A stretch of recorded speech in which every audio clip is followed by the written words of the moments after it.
Firms need to understand that closeout obviously begins at the beginning. When we're in pre-construction, we should have part of our pre-construction process that is focused on our exit strategy, how we get done, how we basically paint our way out of the room, to use a colorful euphemism.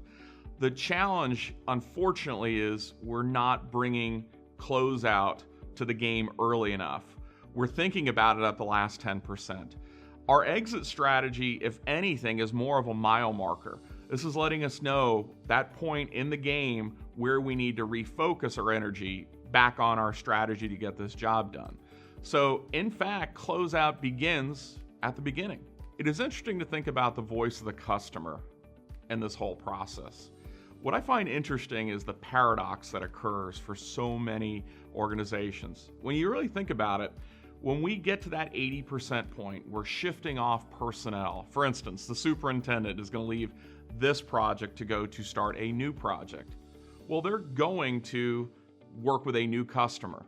But think about the customer that they were working with. This is the interesting paradox, because what we're effectively doing is removing that field lieutenant, the person that has the most knowledge of the project at the most critical time.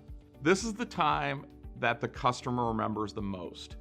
It is the last impression we're leaving on that customer. And unfortunately, are we leaving that good impression, or are we leaving a negative impression because we've transitioned personnel off to satisfy a new customer? This creates some very interesting dynamics, and unfortunately, best of class contractors have said, we are going to make this a critical staple of our execution. How we complete our jobs, we are going to be the strongest finishers in the business. This, to me, is one of the most profound aspects of any project. If you can find a way to deliver great customer service at the end, that is what is going to have the most effect on that customer.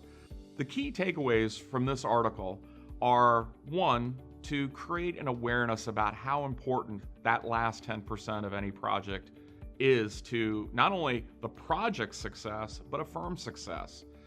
Additionally, it's not just about creating this awareness, but also about enlightening firms to work on processes that incorporate an exit strategy. Just like pre-construction is so critical to so many projects, this exit strategy process can drive not only margin gain, but heightened customer satisfaction. These are all the things that we want to drive home with this last 10%.